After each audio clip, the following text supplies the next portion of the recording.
हमने इस चीज को गाइड्स किया है कि लोग कहते हैं कि सीएसके और एमआई की अगर बात किया जाए तो सीएसके और एमआई अपने आप में एक अलग थोड़ी रचते हुए नजर आती है।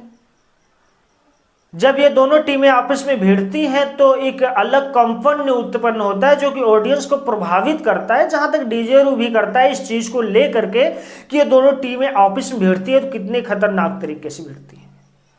एक तरफ ऋतुराज गायकवाड़ कप्तान होंगे तो दूसरी तरफ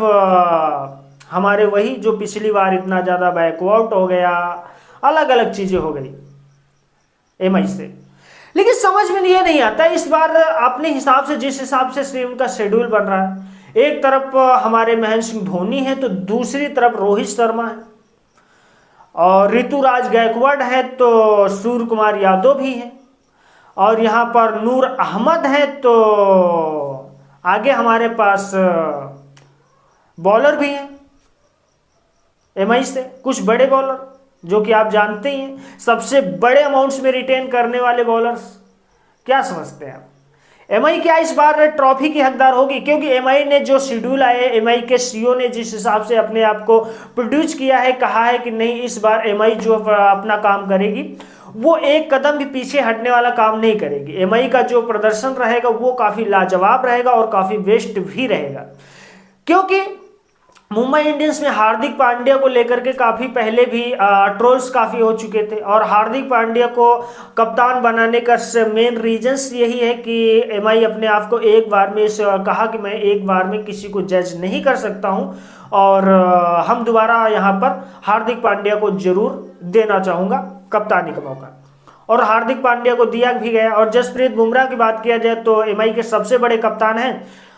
और सबसे ज्यादा अगर किसी को अमाउंट मिला है तो वो आप तो जानते ही, यहां पर जसप्रीत बुमराह को ही मिला, 18 करोड़ में एमआई ने रिटेन किया। लेकिन सोचने वाली बात है यार,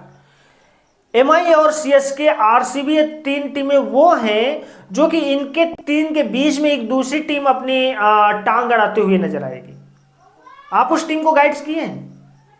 काव्या इमारन की टीम एसआरएच में ईशान किशन गए हैं तब से, यानी कि बेशक उससे पहले यानी कि बेस्ट खिलाड़ी रहे हों, लेकिन उसके बाद जो वहां पर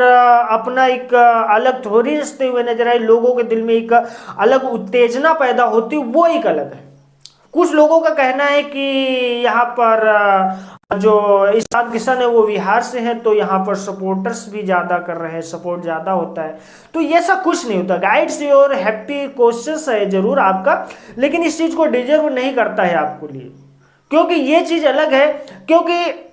आपको मालूम है कि जब कॉन्ट्रैक्ट हुआ था इस चीज का कि यानी कि इंटरनेशनल मैच जैसे T20 हुई, टेस्ट का हुआ, यहाँ पर ईशान किशन को बैठा दिया गया था, यानी कि उनको कॉन्ट्रैक्ट भी नहीं मिला, तो वहां पे उन्होंने कहा शांत बैठे। उसके बाद ईरानी ट्रॉफी खेला, इन्होंने कई सारी ट्रॉफी खेला, और उसमें जो अपने प्रदर्शन करे और अपने आप को जिस हिसाब से पेश करते हुए नजर उन्होंने अपने आप को साबित किया है ईशान किशन ने कि नहीं भाई हम कुछ बड़ा करेंगे। लेकिन यहाँ बात कर रहे हैं कि हम सीएसके की, तो महेंद्र सिंह धोनी देखो इस बार 4 करोड़ में रिटेन हुए, 5 बार की विजेता है सीएसके और 5 बार की विजेता है एमआई, यानी इन दोनों टीमों की अगर बात किया जाए तो एक बड़ा कंपन उत्पन्न होता है। जब ये दोनों टीमें आपस में भिड़ती हैं तो किसी को ये सोच करके नहीं लगता है कि कौन सी टीम यहाँ पर किसके ऊपर भारी पड़ेगी। दोनों टीमों में एक अलग अपने आप से काम करते हुए नजर आती है, अलग चीज है, यानी सोचना मुश्किल हो जाता है कि हम टीम को किस एंगल से देखें और किस एंगल से ना देखें, बहुत ही बड़ा एक काम हो जाता है। सीएसके की बात करूं तो बेस्ट खिलाड़ी है राहुल त्रिपाठी, शिवम दुबे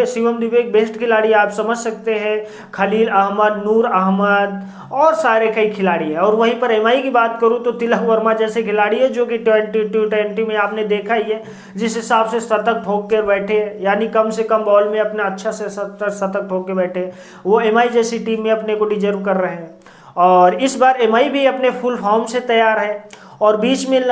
भेंगस डालने के लिए माना कि कई सारी टीमें हैं, लेकिन एमआई के जो क्वेश्चंस है और एमआई इस हिसाब से अपने आप को प्रोड्यूस करना चाहती, एमआई जिस हिसाब से दिखाना चाहती, वेरी हैप्पी, और क्वेश्चंस बहुत ही मुश्किल होगा। आरसीबी की अगर बात किया जाए तो आरसीबी में मोहम्मद सिराज जैसे खिलाड़ी है, विराट कोहली का बहुत ही अच्छे खिलाड़ी हैं, जिस हिसाब से करते हुए नजर आते हैं अपने आप को पेश बेस्ट रहते हैं। भुवनेश्वर कुमार हुए, रजत पाटीदार हुए, कई सारे खिलाड़ी हैं, जिसको जितेश शर्मा हुआ, जिसको आप समझ सकते हैं, यानी बड़े खिलाड़ी हुए। हर एक चीज को अपने आप में एक अलग समझ में आता है। लेकिन इस बार इन तीन टीमें जब भिड़ी तो समझ में माना कि आरसीबी जो अभी एक बार की आईपीएल विनर नहीं है, 2008 से करियर के लेकर के अभी तक एक भी बार आईपीएल नहीं जीता है। लेकिन लेडीज की अगर बात करूं तो लेडीज भाई एंट्री मारते हुए एक आईपीएल का सीजन मार के ले गई है। विराट कोहली ज्यादा समय नहीं दे रहे हैं, वो भी समझ में आता है, और भी अलग चीजें समझ में आती है। फिलहाल मिलते हैं अगले वीडियो में एक नए टॉपिक के साथ। आपको यहाँ पर कौन सी टीम स्ट्रॉन्ग लगती है, कौन सी नहीं, जरूर